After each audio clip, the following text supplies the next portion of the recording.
श्रीमद् भगवत गीता 8वां अध्याय। देवलोक में जात हैं जो देवन के दास, भूत लोक पाते वही जिन्हें भूत की आस।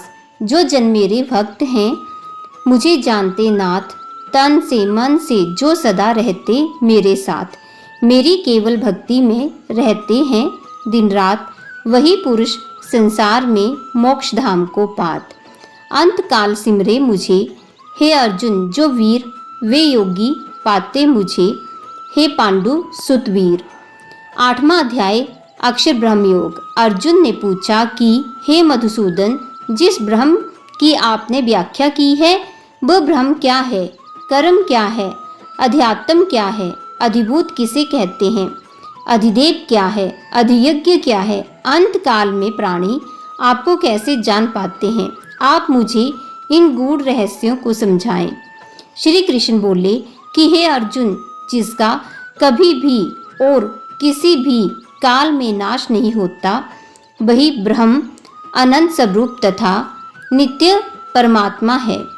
प्राणी की आत्मा को अध्यात्म कहते हैं।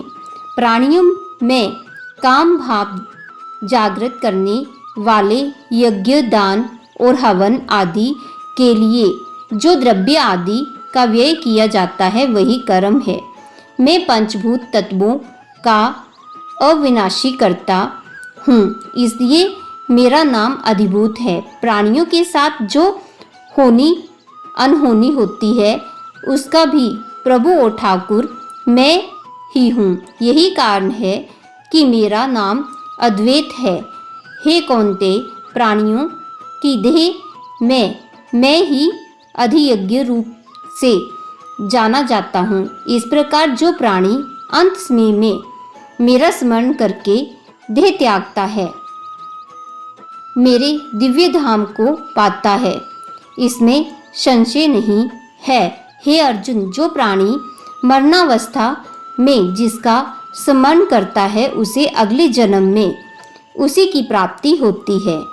अतः हे पार्थ, तू नित्य निरंतर मेरा ही एकाग्र भाव से चिंतन करते हुए युद्ध कर। जो प्राणी मेरा नित्य स्मरण करता है और मुझे सर्वव्यापक, अनादि, अंतर्यामी, भास्कर समान तथा सच्चिदानंद रूप से जानकर मेरा ही चिंतन करता है, वही मोक्ष को प्राप्त होता है। हे पार्थ, जो प्राणी इंद्रियों को उनके विषयों से विमुख करके चित्त को हृदय में एकाग्र करके तथा निज सुखों को मस्तक में स्थिर करके योग साधना द्वारा प्रणवाक्षर को ध्वनित करता हुआ अपनी देह का परित्याग करता है, वह संसार के हर बंधन से मुक्त हो जाता है। हे अर्जुन, जो प्राणी नित्य निरंतर मेरा ही चिंतन करता है उसके लिए मैं सदैव सर्वत्र उपस्थित रहता हूँ।